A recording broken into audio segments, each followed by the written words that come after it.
Have you been sitting on this for a little bit? I came up with that one last week. Yeah. I go into comment threads and say 50 Shades of Rain's a lot. So I'm trying to get it to trend.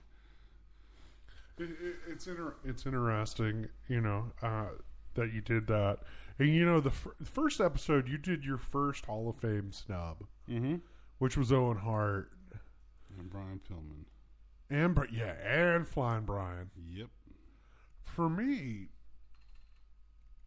it's something interesting to me. It's Sid Vicious, Sid Justice, Psycho Sid, even Sid. I mean, he had so many names, and he was another one of those Southern guys that came along in the business, and he dominated. Former world champion. He took on so many people. I remember before his big day seeing him in Memphis wrestling, Tojo Yamamoto as his wrestler. As his manager, and I was just like, holy shit, And the only reason why I just talked about Memphis wrestling is because this week I spent researching a lot of The Undertaker's early days. Not that I haven't before, but I wanted to spend a little more time, And I always grew up loving, the Memphis wrestling circuit. Yeah. And getting to see people, like Sting, The Ultimate Warrior, Undertaker, all these people come out of there. Jeff Jarrett. By God, Dustin Rhodes. Dustin Rhodes has been wrestling longer than The Undertaker. And still in the ring. And that's because he found the fountain of youth. He must have. He found out. I don't get it either. It's one of those things. Everyone's kind of amazed at Dustin Rhodes. Yeah, and he all I can say is this: his dad, hell of a wrestler, one of the top 10 promo men of all time. Did not have.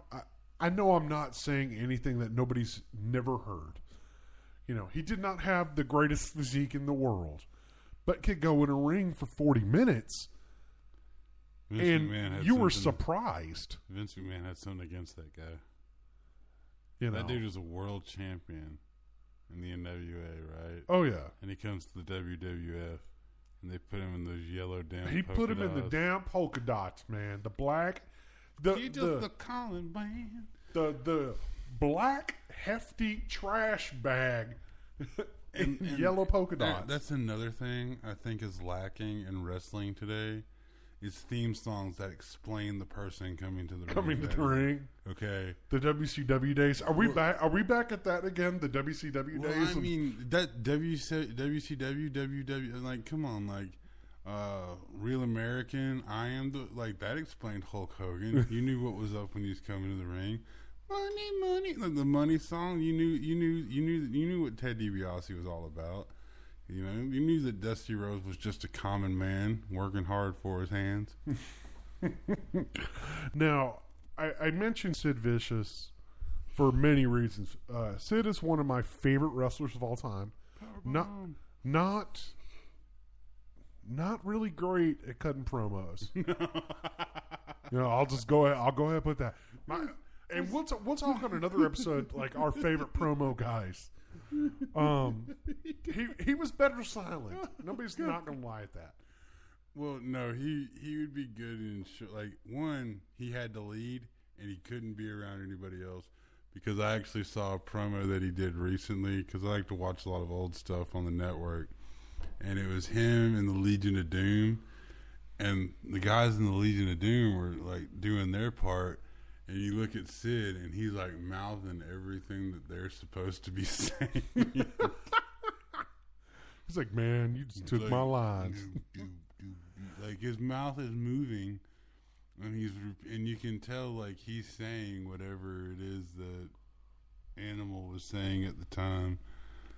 But like to me, Sid was just one of those guys who just should have just yelled like 4 or 5 things and then walked away, because that's what made him scary. He was the Big Show 20 years before the Big Show.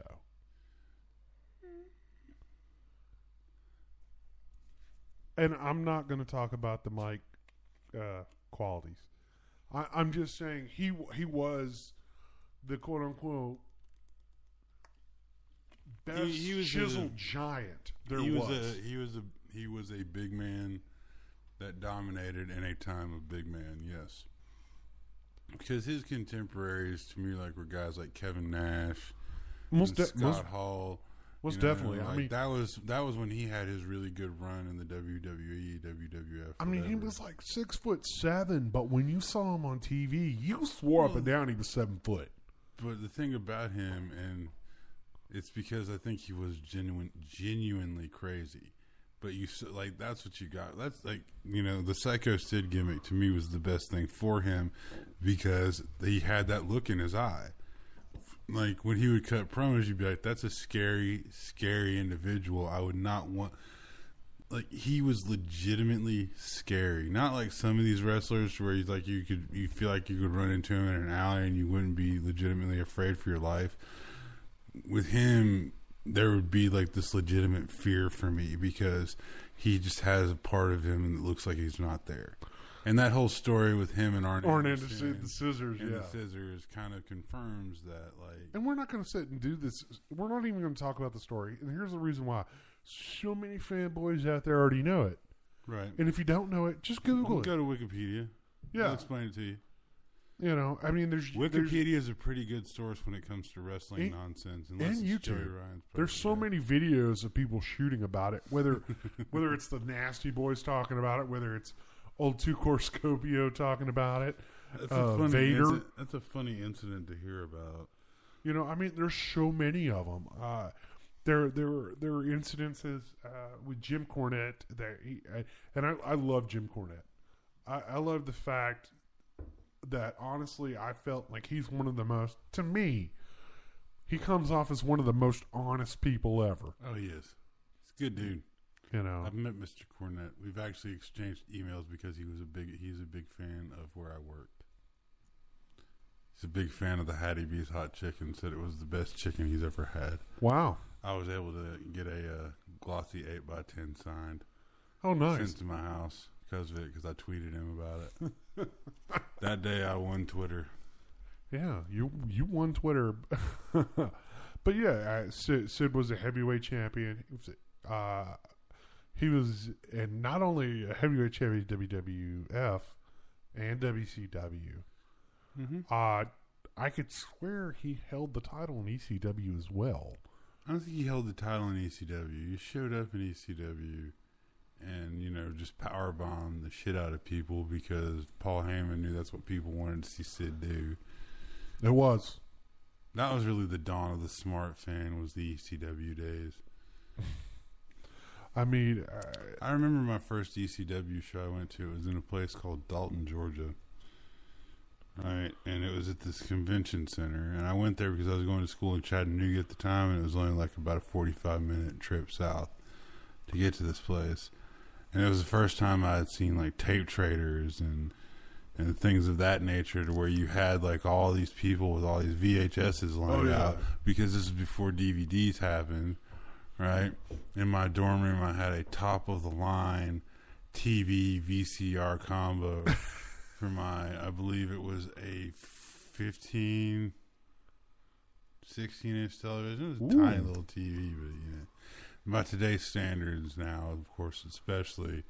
But it had the 16-inch TV. You put that in your car. It was a 16-inch tube television with a VCR attached to it, and let me tell you, I was the hit.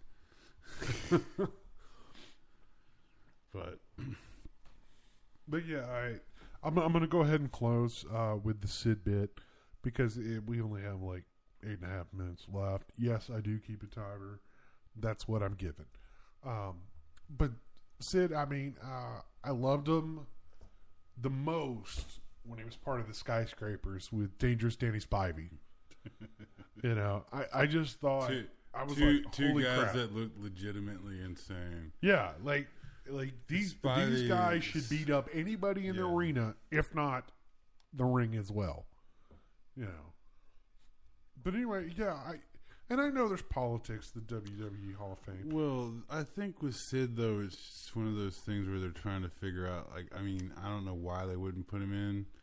I mean, it's not like the whole thing with Steiner, where Yeah, the Steiner brothers totally deserve to be in the WWE Hall of Fame. Never will be. Let's go ahead and address this. We don't have long, but let's talk about the accusations about Scott Steiner and Hogan.